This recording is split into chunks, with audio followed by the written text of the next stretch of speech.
Over the course of my trip, I have been throughout the city of Paris, and the most fun and educational experiences I've had have been in the Bastille neighborhood.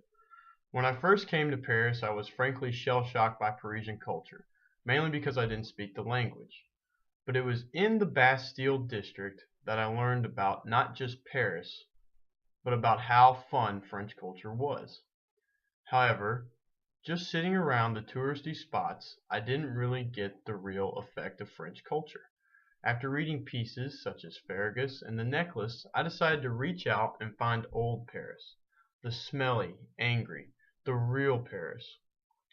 It was on a cloudy day that I found the real Paris in the back streets of the Bastille neighborhood. I found old Paris in Bastille's markets and quaint little cafes. At the end of the day, the Bastille area was real Paris to me. It was smelly, it was loud, and it was sometimes ugly, but it was still Paris. At the Bastille market, I witnessed my first protest for solidarity. Coming from a very reserved Southern culture, I have never seen a protest in person, and seeing one in real life is very different. It was during watching one of these protests that I realized that the Bastille was not just a place for fun, but it was also a place for political demonstration. At the Bastille, you have so many landmarks and so many memories that are centered around the idea of liberty and revolution. Together, the memories and the monuments just come together to create a perfect environment for the common people to say what they believe. When I realized that, I began to look at my favorite neighborhood in a different way.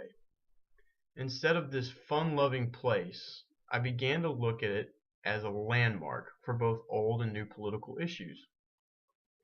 With that, I began to think that maybe Parisian culture is centered around the freedom to express yourself and your beliefs, and that's why there was so much strife in Paris from even the beginning, even after the revolution up till today.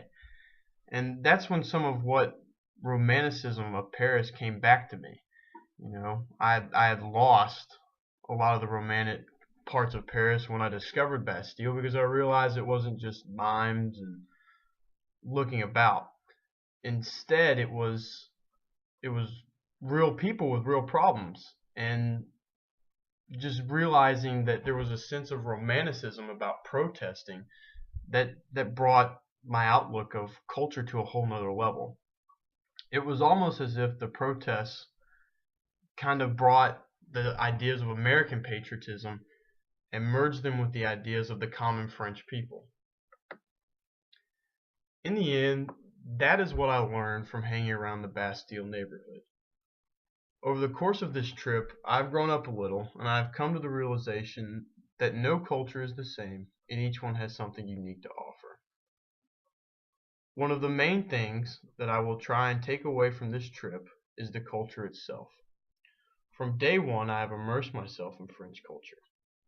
I think that in order to really see what a culture is, you have to experience it firsthand. For me, that's what the Bastille area did. It forced me to leave my comfort zone and try new things and fumble around trying to speak French and learning what is acceptable and what is not. Overall, this trip and the masterpieces in French literature course has taught me not just a little French, but it has also brought me into a new world full of different cultures and flavors that I will take back home with me and share with my family and my friends, and even to those who aren't so open about exploring different cultures. And I think that's really the most important thing that I'm going to take home with me. It won't be the souvenirs or the nice scarves. It'll be the pictures of the French people and the French culture and just France in general. I mean, it's a very life-changing experience, and that's what I came on the trip for.